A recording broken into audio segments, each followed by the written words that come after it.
Për aq kohë sa je punësuar në mënyrë informale, zëre se nuk je punësuar fare.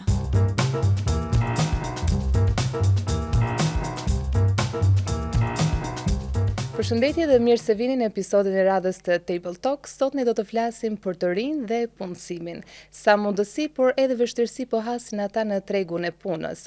Cilat janë punët më të kërkuara sot, si po ndikon inteligjenca artificiale. Sa mundësi po i jep punësimit, por edhe cilat janë ato zanatet e cilat janë në rrezik. Dhe për këtë ne do të diskutojmë me ekspertën e punësimit, Gertiana Hasalla. Gertiana, faleminderit që pranove ftesën tonë. Një kënaqësi të jesh këtu me ju.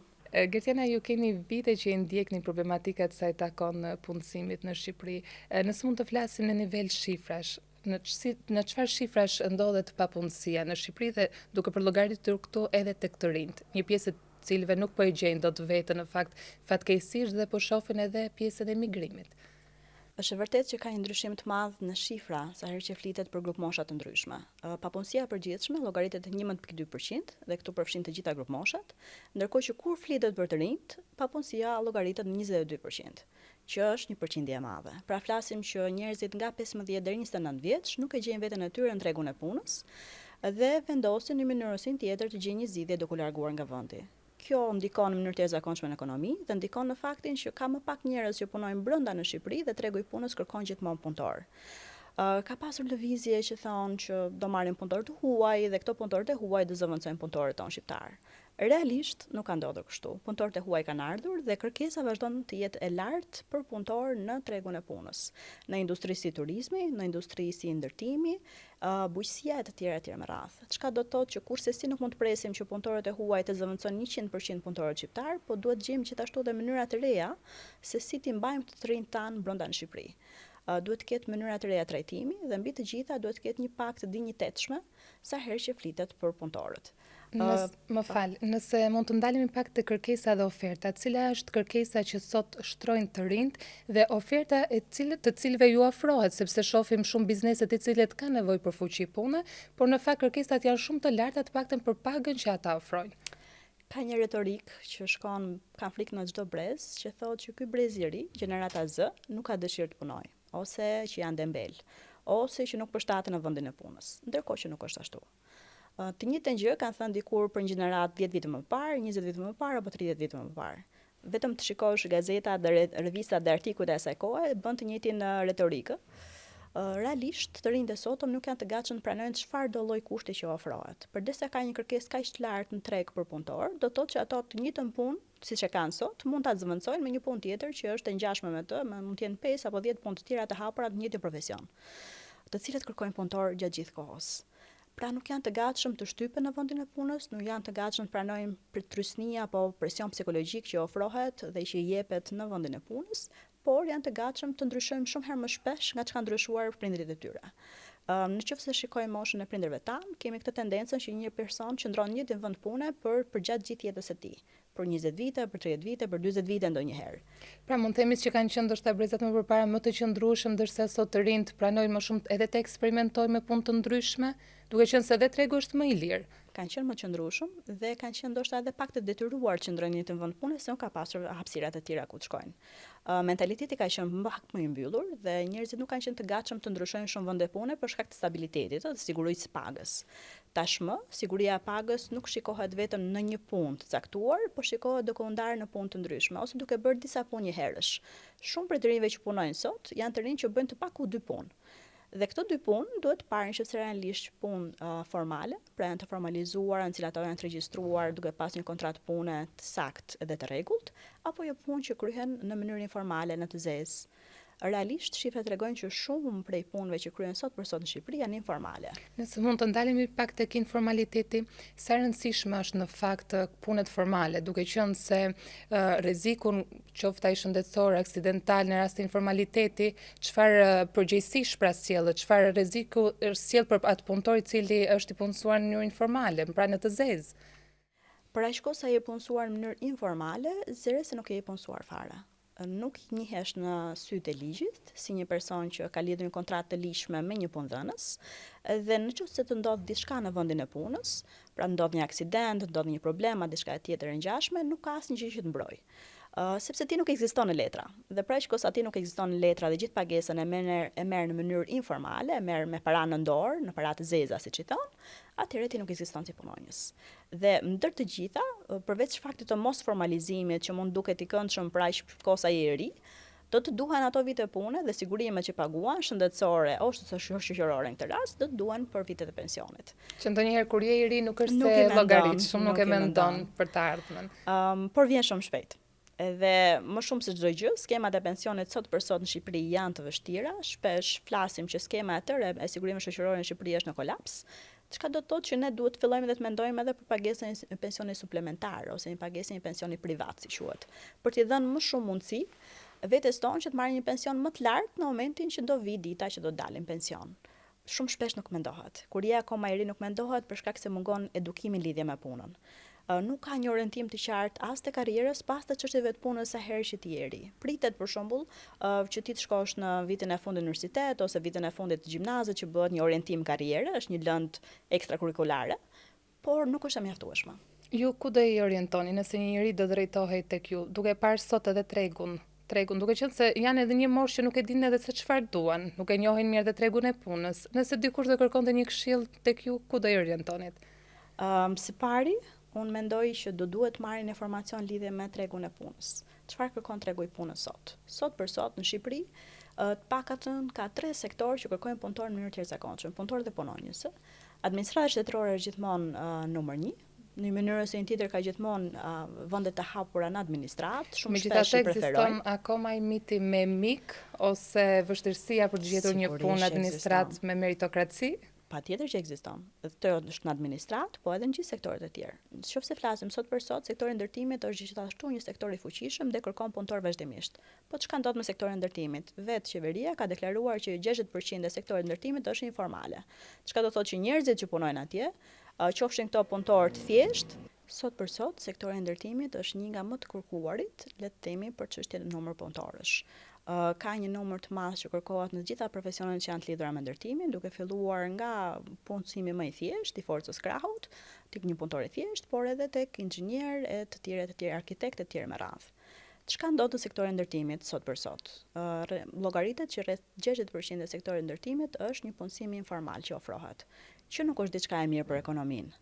Ndikon në mënyrë të jashtëzakonshme fakti që nuk pagohen sigurime shëndetësore dhe shoqërore për personat që punojnë në këtë sektor, i cili ndikon në pak para në buxhetin e shtetit. Sa më pak para të ketë, aq më pak investime mund të bëhen, ose mund të mbështeten skemat e sigurimeve tona shoqërore, më pak para për pensionistët. Është e rëndësishme që çdo sektor që punohet të ketë punonjës të cilët së paku kanë një kontratë të rregullt pune, individuale, por në rastin e ekzistimit të sindikatave dhe kontrata kolektive, të cilat i ndihmojnë dhe mbështesin edhe më shumë punëtorët ose punonjësit në atë sektor, dhe gjithashtu duhet paguhen rregullisht sigurimet shoqërore shëndetësore siç është vendosur në ligj. Ndër të tjera, dhe kjo është vetëm një pjesë e punës, duhet të ofrohen gjithashtu kushte të mira pune për punonjësit. Dhe kur flasim për kushte të mira pune, flasim për sigurinë në punë, flasim për paga të dinjitetshme, të cilat i lejojnë njerëzit të jetojnë një jetë të dinjitetshme për gjatë gjithë muajit dhe të mbajnë familjen e tyre, por edhe për një ambient pune i cili është demokratik, një ambient pune i cili i mbështet punonjësit e vet të jenë të aftë, të jenë më produktiv se që janë zakonisht, por edhe të jenë të aftë të shprehin veten e tyre. Nuk mund të funksionojë sot për sot, dhe këtu po flisnim për gjeneratën Z, realisht nuk mund të presim që të rinjtë e sotëm të funksionojnë dhe të i bien dakord në një ambient pune i cili ndihen sikur shfrytëzohen apo ndihet sikur ka presion psikologjik. Sa më i vështirë të jetë ambienti i punës, aq më vështirë bëhet dhe puna. Dhe të rinjt për këtë arsye zgjedhin që të lëvizin nga njëra punë tjetrën. Ndoshta do të fokusuar pak edhe te pjesa e arsimimit, të bëj një lidhje më e mirë, një përmirësim sa i takon pjesës së arsimimit dhe tregut të punës, sepse shohim gjithmonë në rënje numri i studentëve në universitetet dhe një pjesë e tyre po i drejtohen edhe kurseve profesionale. Në fakt sa ndihmëse është për këta të rinj edhe pjesa e kurseve kur ti merr një zanat dhe më pas e ke gjetur edhe tregun e punës. Ka një ndryshim të jashtëzakonshëm që e kemi vënë re sidomos 10 vitet e fundit. Para 10 vitesh, universitetet ishin plot. Ishin plot me të rinj, me studentë të cilët vazhdoshin degët tradicionale. Flasim gjithmonë juridik, ekonomik, mësuesia ka pasur plot student, ndërkohë që sot për sot, universitetet në rreth janë pothuajse bosh. Të themi atë që është. Ndërkohë në Tiranë vazhdojnë akoma të jenë degët tradicionale dhe ka një rritje më shumë se çdo gjë për arsimin profesional. Ndoshta patjetër për shkak edhe të mbështetjes që ka dhënë qeveria për programet e arsimit dual, në të cilat personi shkon në shkollë 3 ditë në javë dhe 2 ditë tjera shkon punë dhe bëhet më e thjeshtë ky integrimi në tregun e punës nëpërmjet kësaj skeme të re. Shumë prej njerëzve zgjedhin dhe kurse profesionale trajnimit që mund të jenë private. Shoh shumë të rinj që bëjnë kurse kodimi, programimi, të cilat i fusin në një punë dhe me kontrata të huaja, në të cilat të paguhen shumë herë më tepër se ç'mund të paguhesh në një kompani këtu, që është një plus shumë i madh. Çka do të thotë që ka një larmishmëri tashmë në tregun e punës. Nuk ekziston vetëm roli tradicional i punës, në cilën ti shkon dhe për 40 vite je mësues. Jo se kjo ka diçka të keqe, por në thelb bëhet më e lehtë për të rinjt që të gjejnë punë të ndryshme në profesione të ndryshme.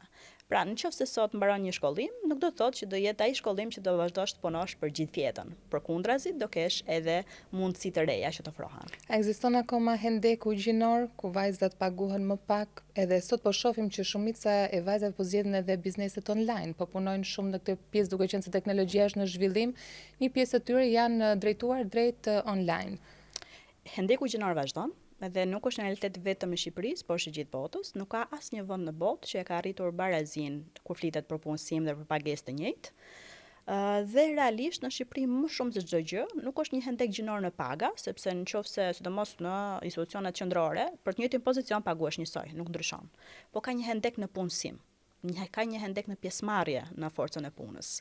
Dhe ky hendek në punësim bën që më pak vajza dhe gra, sipas edhe shifrave, të jenë pjesë e tregut të punës, le të themi 15% më pak në krahasim me burrat dhe djemt, por edhe nëse janë pjesë e tregut të punës, janë në pozicione jo drejtuese, ose janë pozicione që paguhen më pak në krahasim me kolegët e tyre që janë burra dhe djem. Kjo krijon këtë hindekun e madh në punësim dhe sidomos për faktin që vetë vajzat dhe gratë kanë mbi veten e tyre kanë edhe përgjegjësi të tjera, përgjegjësi të lidhura me familjen, me kujdesin për fëmijët, për të moshuarit në familje ose për të smurët, çka do të thotë që bëjmë një punë dyfishe. Edhe është gjithmonë më vështirë të arrihet kjo balanca jetë-punë. Ka më shumë përgjegjësi në këtë rast të punuarit, patjetër që sot për sot është e nevojshme të kesh paktën 2 të ardhura në shtëpi për të butuar një jetë normale, por për aq kohë sa këto 2 të ardhura nuk arrihen dot, ti ndërkohë duhet posh një punë të papaguar. Shpesh puna që bëhet në shtëpi është një punë e papaguar që për vitet e tëra ka qenë e vajzave dhe grave. Ka një ndryshim të vogël në mentalitet vitet e fundit, por në Shqipëri shumë fort vazhdon të jetë akoma e vajzave dhe grave. Nga ana tjetër kemi edhe panajirin e punës, i cili çdo vit zhvillohet me rreth 5000 vende të reja pune. Bizneset janë edhe më afër punëdhënësit. Sa po përqafohet nga të rinjt, sa po e ndjekin ata dhe sa efektiv është? Ajo që më shqetëson me panajirin e punës është që bëhet vit për vit ka 5000 vende të hapura puna. Si ka mundësi që është po njëjti numër e para? Dhe e dyta, ajo që unë dua të di më shumë se çdo gjë është cili është rezultati i këtij panajirit punës. Sa persona kanë marrë realisht një kontratë pune dhe kanë qëndruar në të punë mbasi kanë gjetur punën në panajirin e punës. Ajo çka shoh zakonisht është që organizohen të rinj student në grupe nga vetë universitetet ose në grupe të tjera dhe shkojnë dhe vizitojnë panajirin e punës. Por nuk janë të orientuar realisht se çfarë punësh do i bënin mirë ose çfarë punësh do ishin të kënaqshme për ta. Pra, janë fare të konfuz dhe kur dalin nga panajiri i punës nuk janë të gatshëm që të përqafojnë ato punë që ofrohen atje. Punët janë të larmishme, nuk janë punë vetëm të le të themi të një rango më të ulët që paguan më pak, por janë punë të cilat ti duhet fillosh të angazhohesh. Edhe rezultatet e këtij panajiri pune mua do më interesonin shumë herë më tepër sa vende pune ofrohen. Nuk mund të bëhet punësimi dhe gjithë ekonomia me fushata. Panajiri punës është një fushatë në fundit dhe është e përkohshme. Ndërkohë që vetë qeveria duhet të ketë skema të përhershme angazhimi për të rinjt, njëra prej tyre është garancia rinore. Garancia rinore është program i cili mbështet të rinjt që nuk janë as në trajnim, as punësim, as në edukim. Dhe në fakt sa informacion kanë, se nuk është që shumë të rinj e njohin. Nuk e njohin. Dhe realisht garancia rinore sot për sot është akoma në bashkitë që janë pilot, në Tiranë, në Shkodër dhe në Vlorë. Ndërkohë bashkitë e tjera nuk kanë asnjë program të garancisë rinore dhe mendohet se do shtrihet në vijim, në muajt në vijim ose në vitin në vijim, po kjo mbetet për të parë. Ndërkohë që njerëzit në bashkitë e vogla, në zonat rurale kanë shumë herë më tepër nevojë për programe të tilla në krahasim me njerëzit në Tiranë, të cilët kanë më shumë mundësi punësimi në krahasim me një bashkim më të vogël, më rurale. Kur ne shohim këto problematika të cilat janë në Tiranë, kur mundësitë janë më të mëdha, imagjino në përreth e pastaj se sa mundësi ju ofrohet. Dhe një pjesë të rinjve është detyruar edhe të qëndrojnë në Tiranë ose të largohet jashtë vendit duke qenë se nuk e gjejnë dot veten. Është ky diskutimi i madh dhe pse largohen njerëzit, pse largohen të rinjt. Edhe profesionistët mbi Edhe gjitha. profesionistët gjithashtu. Edhe realisht vitet e fundit është parë një largim i madh i profesionistëve dhe jo vetëm i personave që nuk gjejnë asnjë mundësi këtu. Kanë qenë njerëz që kanë qenë në punë, ndoshta në punë të mirë paguara, por nuk kanë gjetur sigurinë e jetës. Po sidomos flasim sot për zonat rurale. Pse zonat rurale po shpopullohen? Pse ka kaq pak njerëz në Shqipëri, me shifrat e census gjithashtu një shifër shumë e madhe të njerëzve që janë larguar në këto vite. Dhe çka shikojmë është që pak të mungojnë 3 faktorë kryesorë që njerëzit të qëndrojnë në Shqipëri dhe të punojnë edhe të jetojnë këtu. Mungon siguria e punës. Nuk ka një punësim të sigurt me pak dinjitetshme dhe kushte të kënaqshme. Mungon ajo që quhet një arsim cilësor dhe mungon gjithashtu një shëndetësi cilësore. Pra që sa mungon këto 3 faktorë, Shtyllat kryesore. që janë shtyllat kryesore të jetesës, bëhet gjithmonë më vështirë që njerëzit të mbajmë në Shqipëri. Ka pasur raste të personave që pasi kanë punuar jashtë janë rikthyer dhe kanë hapur një biznes të tyre në Shqipëri.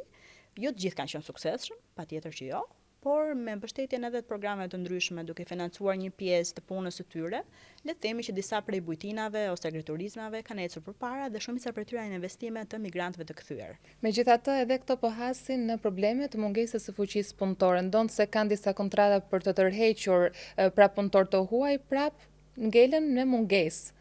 Sepse bujtina ose agriturizmi duhet mbështetet në forcat lokale të punës. Çka do thotë në lokalitetin e tyre, në zonën në cilën ato operojnë dhe veprojnë, duhet të ketë punëtorë dhe duhet të gjejmë punëtorë të cilët janë po atje. Pra s'mund të presim që të vijë dikush nga një bashki tjetër e largët që do 2 ose 3-4 orë që të vinë atë zonë dhe të punojë aty. Në një bujtinë e cila ndodhet në një zonë rurale, në një fshat, pritet që njerëzit që janë në atë zonë të kenë mundësi të afrohen dhe të punojnë aty. Por është gjithmonë më vështirë. Zakonisht bujtinat funksionojnë edhe në çështje familjare, janë njerëz që janë të afërt me njëri tjetrin dhe bëhen bashkë dhe punojnë në të njëjtën bujtinë. Po nëse agriturizmi është më i madh, ka një rezort më të madh, kanë nevojë gjithmonë për punonjës, për punëtorë që të vinë gjatë kohës. Për gjatë gjithë verës, vija bregdetare shqiptare është e mbushur me rezorte dhe restorante të cilët kërkojnë punëtorë gjatë kohës. Punonjësit sezonal të themi. Dhe punonjësit sezonal nuk pritet më të jenë punonjës të cilës kanë kualifikime. Nëse duam të rrisim nivelin e shërbimit që ofrohet në Shqipëri për gjatë gjithë muajve të verës, ne duhet kemi punonjës të cilët janë cilësor, të cilët kanë marrë një edukim, të cilët kanë marrë një trajnim. Nuk mund të presësh që të ofrohet i njëjti shërbim dhe njerëzit paguajnë ndoshta më shumë para, kur shërbimi nuk është aty ku duhet. Kështu që duhet mendojmë sidomos edhe për trajnimin e vazhdueshëm që i ofrojnë punëtorëve tanë, punonjësve tanë. Në çfarë do lloj fushë që ato angazhohen, nuk mjafton të kesh vetëm një shkollim ose një trajnim ose një kurs profesional. Ti duhet të trajnohesh në mënyrë të vazhdueshme dhe ky trajnim zakonisht ofrohet nga vetë punëdhënësit. Se punëdhënësi është i pari interesuar që punonjësit e tyre të jenë sa më mirë të trajnuar dhe të jenë sa më produktiv.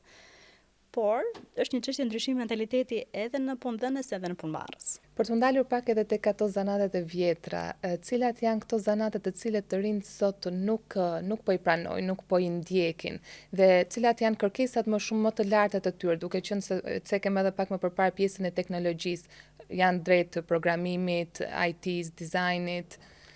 Le të themi që nuk janë më atraktive profesionet e vjetra. Është gjithmonë e vështirë gjesh një të ri i cili ka dëshirë të bëhet orëndrejqës, për shembull, ose këpucar.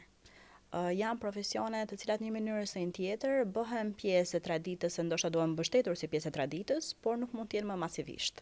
Për shkak të fabrikave të reja që janë ndërtuar, për shkak të teknologjisë që ka evoluar, bëhet gjithmonë më vështirë që këto lloj profesionesh të jenë të preferuara nga të rinjt, sepse janë profesione që kërkojnë shumë kohë për ta mësuar vetë zanatin dhe profesionin, por gjithashtu nuk ofrojnë dhe shumë pagesë. Të rinjt kryesisht janë të tërhequr nga profesione të cilat ofrojnë pagesa të mira, dhe këtu përfshihen patjetër këto që përmendëm, pra kodimi, programimi, të gjithçka që ka lidhje me teknologjinë. Ofrojnë pagesa shumë herë më të mira dhe me kurse që nuk janë shumë afatgjata, pra nuk kërkojnë shumë kohë, ti mund të vazhdosh një punë e cila të ofron një pagesë të kënaqshme. Këto janë kurse dhe realisht deg të cilat sot për sot preferohen më shumë. Ka ama, tregu i punës, kërkesë të lartë për inxhinier.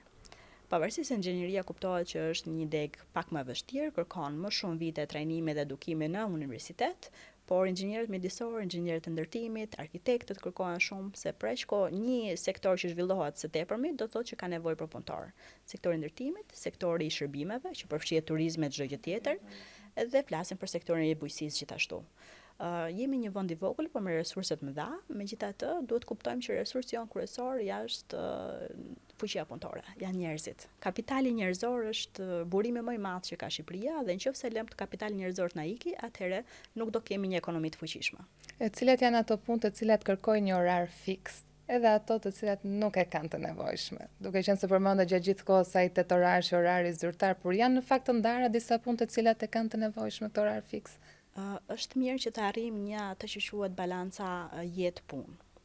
Realisht, sot për sot, në këto kushte të vështira që të cilat punohet, në ndryshime të mëdha, në pandemi botërore që ndodhin, vum re që ka një problematik lidhje me punën. Dhe qëndrimi 8 orë në punë nuk është gjithmonë ai i duhuri. Por kjo nuk është për gjitha profesionet. Ka profesionet cilat janë të lidhura veçanërisht me orarin, në cilat ofrohet shërbim për qytetarët. Nëse ofrohet shërbim për qytetarët dhe ka një orar në cilin zyra është e hapur, atëherë këto shërbime do duhet respektojnë orarin që është vendosur. Ka shërbime që janë shërbime emergjence, flasim për policinë, për zjarfikset, për mjekësinë, ato janë të ndara në turne dhe duhet të respektojnë orarin që është e vendosur. Dhe nuk mund të presim që nga 8 orë të bëhet 6 ose të bëhet shumë herë më pak ose të ketë të fleksibilitetin e madh në orare. Po ndërkohë, punët e tjera, administrata e të tjera me radhë, nuk e kanë nevojshme që të kenë këtë orar kaq strikt 8 orë për të qëndruar në punë, kur ne dimë shumë mirë që nuk janë 8 orë produktive. Është më rëndësishme, mendoj unë, për vendin edhe për vetë punëdhënësin që punët të bëhen produktive dhe të ketë sa më shumë prodhim në ato orë që janë, se sa të qëndrosh 8 orë edhe pa bërë shumë punë. Më shumë se çdo gjë, duhet mendojmë që për gjatë gjithë jetës tonë është llogaritur që ne kalojmë 90.000 orë të jetës e kalojmë në punë. Çka do të thotë që duhet krijojmë një ambient në të cilën njerëzit ndihen mirë.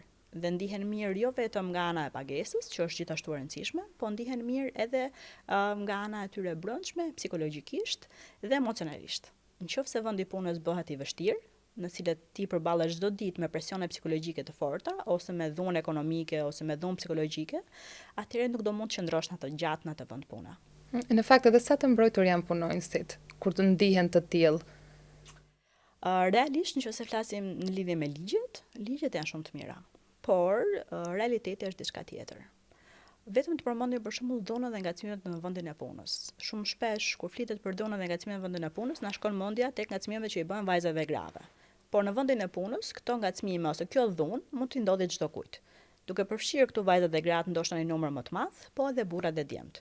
Sepse nuk flitet vetëm për ngacmimin seksual. Flitet për çfarë do lloj dhune ekonomike, psikologjike, emocionale që mund të ndodhin në vendin e punës. Dhe këtë mund ta përjetojë çdo kush. Dhe pakta që mund të bëjë një kompani ose një biznes ose një institucion është të caktojë një person në cilën mund të marrë ankesat. Një person i cili është në nivel drejtues, të cilët marrin ankesat nga punëtorët, nga punojësit. Dhe më pas ti trajtoj këto ankesa sipas direktivave që ka vendosur vetë kompania ose institucioni. Dhe nëse është diçka që ka nevojë të ndiqet penalisht, patjetër do kalojë te autoriteteve të tjera, policisë, gjykatës e të tjera me radhë. Por hapi i parë do të jetë gjithmonë brenda kompanisë, brenda institucionit. Ka një person që caktohet dhe vendoset për të bërë këtë rregull. Më e mira e të gjithave do ishte që secili prej punonjësve dhe punëtorëve në Shqipëri të ishte organizuar në sindikata. Grupimet e punëtorëve janë grupime që do të vinë në mënyrë natyrale nga vetë punëtorët. Por sa efektive i kemi sindikatat ne? Sot për sot nuk i kemi efektive. Do të flasim për realitetin shqiptar, nëse pyesim shqiptarin mesatar në rrugë dhe thotë çfarë dini për sindikata, do të thotë që nuk ekzistojnë. Ka një lëvizje të re në Shqipëri që po mundohet ta nxjisë frymën e re të sindikalizmit dhe kjo është diçka e mirë. Fryma e sindikalizmit në fundit është diçka që duhet vi nga vetë punëtorët, nga vetë punonjësit. Pra nëse shikon një problematik në vendin e punës, do të jesh personi i parë në cilët ti mblidhesh me kolegët, e diskuton dhe mundohet të bësh një organizim kolektiv. Kontratat kolektive për shembull që bëhen nëpërmjet sindikatave i ofrojnë më shumë kushte të mira dhe më shumë të drejta punëtorëve dhe punonjësve në krahasim me kontratë individuale. Sot për sot themi që na mungojnë kontratat individuale dhe mundohemi të kalojmë hap pas hapi, por nëse ne shkojmë në kontrata kolektive, do ishte shumë herë më e mirë për vetë punonjësit. Ju po të shikoni për shembull sektori i arsimit. Në sektorin e arsimit sindikatat më shumë se sektorë të tjerë kanë qenë aktive dhe realisht vazhdojnë të jenë aktive edhe sot. Sidomos përmes protestave që përmes protestave dhe kërkesave që ato kanë adresuar ndaj Ministrisë së Arsimit. Patjetër. Dhe ndërkohë ato e kanë kontratë kolektive të nënshkruara. ama duhet të pyesim një mësues sa i mbrojtur ndihesh realisht nga sindikata të cilat profesion. Nëse nuk ndihesh i mbrojtur, do të thotë që ti ke nevojë për një lëvizje të re. Dhe kjo lëvizje e re duhet mbështetet nga vetë njerëzit. Ama prap ekziston ajo pjesa e frikës së punës, se një pjesë e tyre pedagogëve ndonë se mund të jenë dakord me ato kërkesa, nuk është të dalin publikisht, pra dalin hapur, si duke qenë se e kanë këtë frikën e pjesës. E kanë edhe mendoj se ndoshta vjen nga që ne jemi një vend shumë i vogël. Edhe meqense jemi një vend i vogël, të gjithë njihemi me njëri tjetrin. Dhe shpesh njerëzit nuk kanë dëshirë të etiketohen. Nuk kanë dëshirë të etiketohen si një pjesë e një grupi i cili mendohet ose bën lëvizje të cilat nuk janë në këtë sensin e përgjithshëm që duhet jenë. Por ne duhet realisht të nxisim këtë frymë e sindikalizmit që herët në Shqipëri. Të rinjt tanë, fëmijët tanë duhet ta dinë se çfarë është një sindikat dhe pse është e rëndësishme, edhe duhet të vi vetë nga ata brenda. Pra, pjesëmarrja në sindikat nuk duhet të jetë diçka që nxitet nga jashtë. Në rast se ti shikon një problem në vendin e punës, do të thotë që ti e di shumë mirë që më shpesh mund zgjidhet kur je grup sesa kur je vetëm. Është shumë herë më e vështirë për një punëdhënës që të heqë nga puna 200 punëtor sesa të heqë nga puna 1 punëtor. Çka do të thotë që fuqia e grupit, pavarësisht retorikave të viteve të shkuara të komunizmit, fuqia e grupit është shumë e madhe. Dhe fuqia e grupit duhet të nxitet. Ju keni prekur problematika të profesioneve të ndryshme, duke ndalur pak edhe të gazetarët. Cilat kanë qenë ato probleme të cilat ato i kanë adresuar? Gazetarët janë një nga grupet në Shqipëri të cilat kanë problematikat më të theksuara në vendin e punës. Çka do të thotë kjo? Shumica prej tyre kanë këtë punësimin informal, pra punojnë në orë të zgjatura ose punojnë duke marrë një pagë bazë e cila pastaj subvencionohet dhe jepet në dorë, në dorë, në të zezë, e cila realisht nuk i ndihmon në asnjë aspekt. Pra mund të marrin pagën minimale për 40.000 lekësh në muaj, mbi të cilat paguhen dhe sigurimet shoqërore dhe shëndetësore dhe mbi të pastaj në dorë mund të marrin pagesat të tjera. Nëse i marrin, se mund të ndodhi që janë vetëm me 40.000 lekësh në muaj, që është një pagesë shumë e ulët për profesionin që cilën po flasim. Gazetarët janë detyruar të punojnë edhe në ditë pushimi, njësoj si profesionet e tjera të vështira, pra njësoj si një polic ose një mjek ose një zjarfikës, gazetari punon në ditë pushimi, në shtunë të diel, në situata të vështira, punon natën. Dhe të gjitha këto nuk shoh se reflektohen në pagë. Çka do të thotë që shumica prej tyre nuk marrin një pagesë ekstra mbi orën e tyre normale të punës, përkundrezi, shumica prej tyre ndihen të shfrytzuar në vendin e punës. Përveç se gazetaria në vetvete është një profesion që ka gjithashtu shumë presion në vendin e punës. Ti mundohesh të kapësh lajmin i pari, duhet të shkosh në terren, do kesh një përballje të vazhdueshme me redaktorët dhe kryeredaktorët dhe je gjithmonë nën presionin e madh të punës. Të mos folur edhe për rastet e kërcënimeve, pastaj sidomos gazetarët e kronikës së zezë që janë të mbrojtur janë edhe në këtë rast. Mbrojtja është gjithmonë më e vështirë kur flitet për ta. Çka do të thotë që patjetër ekziston inspektorati i punës, sa herë që kemi një ankesë të lidhur me punën duhet drejtohemi atje. Ato janë bërë edhe më digital kohët e fundit, ka një website në cilën ti mund të shkosh edhe të aplikosh dhe të bësh ankesën tënde në mënyrë anonime, pa u ditur se kush je me emër mbi emër. Por gjithashtu duhet mendojmë se sa kapacitet ka i gjithë inspektorati i punës për të mbështetur gjithë ankesat në gjithë Shqipërinë. Ka shumë herë më tepër subjekte dhe kanë shumë herë më tepër punëtorë dhe punojës, nga çka kapaciteti i inspektorati i punës për të mbështetur, për të ndihmuar, për të ndjekur të gjitha rastet. Prandaj është e rëndësishme edhe pasja një sindikate në vendin e punës. Gjithmonë. Që përfaqëson grupin. Një pyetje e fundit, inteligjenca artificiale është ndihmëse nga një anë, por edhe sa rrezikon disa profesione? Flitet që deri në 2030 do ketë profesione që do zhduken nga inteligjenca artificiale. Nuk mund të them që e besoj 100% këtë. Pse? Sepse shumica e profesioneve mund të kenë përmirësime gjatë ditës, gjatë punës së tyre nga inteligjenca artificiale, por do të mungonte, nëse bëhet vetëm nga inteligjenca, do mungonte preka njerëzore. Mund të ketë programe të reja në fushën e financës që do ndihmojnë financierët të bëjnë më mirë punën e tyre, por nuk mundet kurrësi që 100% ta zëvendësojnë punën e tyre. Ashtu siç mund të zëvendësohet puna një mësuesi, apo një mjeku, apo një polici, apo një profesioni tjetër që është e lidhur me të. Mund të ketë programe kompjuterike që mund të hartohen dhe të bëhen nëpërmjet inteligjencës artificiale, por duhet të ketë patjetër një dorë njeriu, të cilën ta drejtojë të gjithë procesin. Ashtu siç ndër vite fabrikat tona janë pajisur tashmë me robot ose me inteligjencë tjetër artificiale për gjatë punës së tyre, por gjithmonë ka njëri që duhet ta mbikëqyrë atë. Kështu që mbikëqyrja që do bëjnë njerëzit do ndikojë në ndryshimin e profesioneve tona. Pra, ne duhet i përshtatemi më shumë se çdo gjë këtyre ndryshimeve që po ndodhin, janë që shpeshta janë të befta ndonjëherë dhe ndonjëherë duhet mendojmë që para një 30 vitesh as nuk mendoheshe që ne do bënim kërkesat në kompjuter, do shkruanim dhe do përdorim kaq shumë kompjuterin sa ç'përdoret sot për sot. Më përpara përdoreshe makina e shkrimit, pastaj kaluam në kompjuter, tashmë mund të kalojmë për gjëra të tjera si ChatGPT edhe programe të tjera të cilat na ndihmojnë ta shkruajmë diçka, por duhet jemi gjithmonë ne që t'i drejtojmë ata dhe jo ato që na drejtojnë neve. Kjo në fakt do t'i ndihmojë shumë të rinj të cilët do të përshtaten më mirë me pjesën e teknologjisë, sepse mosha e tretë është pak e vështirë te kjo pjesa. Faleminderit Greciana për të gjithë analizën dhe për intervistën që zhvilluam bashkë. Faleminderit edhe të gjithë ju që na ndoqët, bashkë do shihemi në episodin e radhës. Deri atëherë, mirupafshim.